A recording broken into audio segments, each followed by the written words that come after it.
निर्गमन की पुस्तक दूसरा अध्याय वचन 1 से लेकर 25 तक। लेवी के घराने के एक पुरुष ने एक लेवी वंश की स्त्री को ब्याह लिया और वह स्त्री गर्भवती हुई और उसके एक पुत्र उत्पन्न हुआ। और यह देखकर कि यह बालक सुंदर है, उसे 3 महीने तक छिपा रखा। और जब वह उसे और छिपा न सकी, तब उसके लिए सरकंडों की एक टोकरी लेकर उसमें बालक को रखकर नील नदी के तीर पर कांसों के बीच छोड़ आई। उस बालक की बहन दूर खड़ी रही कि देखे इसका क्या हाल होगा। तब फिरौन की बेटी नहाने के लिए नदी के तीर आई। उसकी सखियां नदी के तीर तीर टहलने लगी। तब उसने कांसों के बीच टोकरी को देखकर अपनी दासी को उसे ले आने के लिए भेजा। तब उसने उसे खोलकर देखा कि एक रोता हुआ बालक है। तब उसे तरस आया और उसने कहा, यह तो किसी इब्री का बालक होगा। तब बालक की बहन ने फिरौन की बेटी से कहा, क्या मैं जाकर इब्री स्त्रियों में से किसी धाई को तेरे पास बुला ले आऊं जो तेरे लिए बालक को दूध पिलाया करे? फिरौन की बेटी ने कहा, जा। तब लड़की जाकर बालक की माता को बुला ले आई।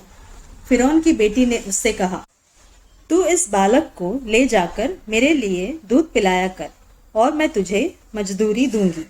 तब वह स्त्री बालक को ले जाकर दूध पिलाने लगी। जब बालक कुछ बड़ा हुआ, तब वह उसे फिरौन की बेटी के पास ले गई और वह उसका बेटा ठहरा। और उसने यह कहकर उसका नाम मूसा रखा कि मैंने इसको जल से निकाल लिया। उन दिनों में ऐसा हुआ कि जब मूसा जवान हुआ और बाहर अपने भाई बंधुओं के पास जाकर उनके दुखों पर दृष्टि करने लगा, तब उसने देखा कि कोई मिस्री जन मेरे एक इब्री भाई को मार रहा है। जब उसने इधर उधर देखा कि कोई नहीं है, तब उस मिस्री को मार डाला और बालू में छिपा दिया। फिर दूसरे दिन बाहर जाकर उसने देखा कि 2 इब्री पुरुष आपस में मारपीट कर रहे हैं। उसने अपराधी से कहा, तू अपने भाई को क्यों मारता है? उसने कहा, किसने तुझे हम लोगों पर हाकिम और न्यायी ठहराया? जिस भांति तूने मिस्री को घात किया, क्या उसी भांति तू मुझे भी घात करना चाहता है? तब मूसा यह सोचकर डर गया कि निश्चय यह बात खुल गई है। जब फिरौन ने यह बात सुनी, तब मूसा को घात करने की युक्ति की। तब मूसा फिरौन के सामने से भागा और मिद्यान देश में जाकर रहने लगा और वह वहां एक कुएं के पास बैठ गया। मिद्यान के याजक की 7 बेटियां थीं और वे वहां आकर जल भरने लगी कि कठौतों में भर के अपने पिता की भेड़ बकरियों को पिलाए। तब चरवाहे आकर उनको हटाने लगे। इस पर मूसा ने खड़ा होकर उनकी सहायता की और भेड़ बकरियों को पानी पिलाया। जब वे अपने पिता रुएल के पास फिर गई, तब उसने उनसे पूछा, क्या कारण है कि आज तुम ऐसी फुर्ती से आई हो?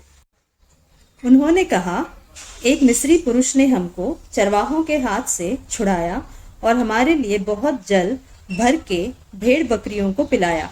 तब उसने अपनी बेटियों से कहा, वह पुरुष कहाँ है? तुम उसको क्यों छोड़ आई हो? उसको बुला ले आओ कि वो भोजन करे। और मूसा उस पुरुष के साथ रहने को प्रसन्न हुआ।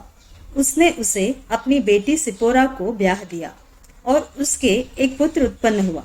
तब मूसा ने यह कहकर कि मैं अन्य देश में परदेशी हूँ, उसका नाम गेरशोम रखा।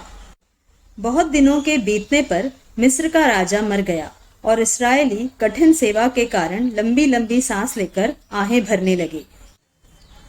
और उनकी दुहाई जो कठिन सेवा के कारण हुई, वह परमेश्वर तक पहुंची। और परमेश्वर ने उनका कराहना सुनकर अपनी वाचा को जो उसने इब्राहिम और इसहाक और याकूब के साथ बांधी थी स्मरण किया। और परमेश्वर ने इस्राएलियों पर दृष्टि करके उन पर चित्त लगाया।